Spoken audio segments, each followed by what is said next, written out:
Well,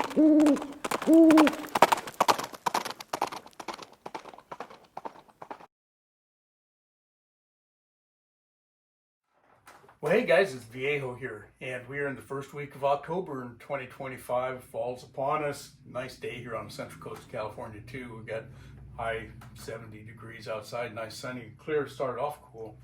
Hey, this is part 2 of episode 28 of Wadcutter Wednesday. In this series, I'm bringing you a number of wadcutter style bullets that you can load, shoot, and cast if you're a caster, just to kind of present what's out there for you. What we're talking about with this episode is loading and shooting the Lyman 358091. We got those cast up for you in the previous episode of, part 1 of episode 28. What we'll do this time then is get them loaded and take them out to the range and shoot them. Okay, and I've loaded these the same way that I have loaded all of the 38 caliber wadcutters. Okay, and we've got a whole bunch of the 38s that we have done already, and we've got a few more left still of 38s. So we loaded them on the Lee 4-hole classic turret press using the same basic die setup, the same powder charge in all of the 38s, 2.8 grains of bullseye. Right. YouTube outfit won't let me show you the actual loading process. I'm sorry about that. So if you're watching on YouTube, we'll have to jump right over the loading to the finished product and then get into the shooting. If you're watching on Rumble, though, on my Rumble channel, if you want to see the loading, it's you go to rumble.com and type in my channel name, just like you see right here.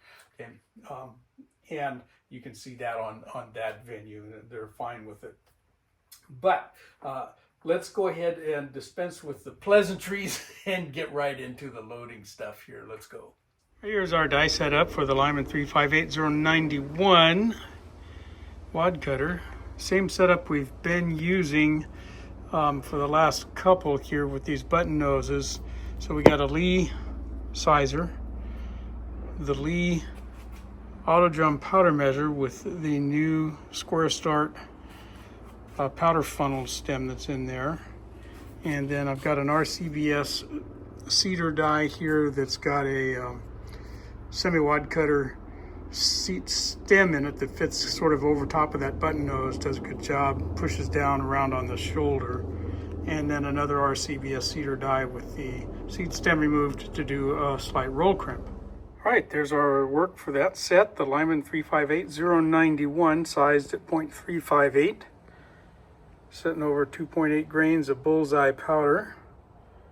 And Remington number 1.5 small pistol primers. I actually did cast 50. I got 49 here because I saved one back for comparing to the others. But there we go. Let's go shoot them. Okay, so we got them loaded right on up. Okay, no problem. And time to go to the range. Now, when I shot the video for this segment was way last year. It was over a year ago. It was in August of 2024, right back when I was getting the series started. And I had cast up a whole bunch of wadcutters and got them loaded up and shot, and just to kind of get a backlog of video stuff done sort of all at once. So you'll notice if you've been following along that I'm at a different range than probably what you saw last time. So some of these videos are swapping back and forth from one range venue to the other, depending on when I shot the video for it. So this was on my previous ranges, since closed. So anyway, I shot these out of the GP100. Okay, nice revolver. I have 2 of these, as you know. Okay, I got this stainless steel one, which is the one we used for this, and I have the blued version also. And I've shot these things a lot. Okay, they're just real dependable. I like them. Let's go ahead and get into the shooting then. I had an issue with the camera, and I'd forgotten about that until I started working on editing this video for you guys. And the camera, which I think was one of the GoPros, I can't remember now for sure, looked like GoPro footage to me. Anyway, it managed to record in slow motion, and in editing I tried to get it sped back up to match the camera speed that I was using to shoot me, firing the revolver, and I couldn't quite get them matched up, synced up quite correctly. I got it close, so you'll have to kind of just bear with that. You can still see the shots go. You'll still see the target, and it was the target cam that was funky. Anyway, we still got it done, and we got stuff for you to see. I shot 2 wheels full on paper for you, so let's go ahead and take a look at that, see how they went. Angela, did you say it was reduced to 85? I can't even see that. Man, that guy must have pretty good.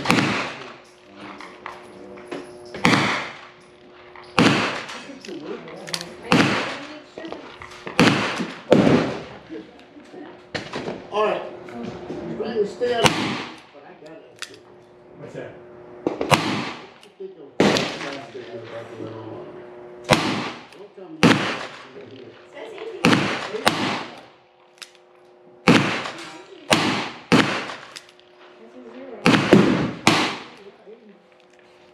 I'm getting my phone. About who now? Comparing the Medal of Freedom for civilians. You haven't seen that?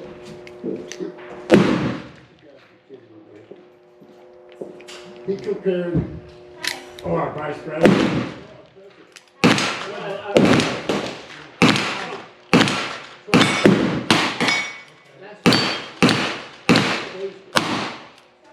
The press conference. And off to his left is this woman that he was saying.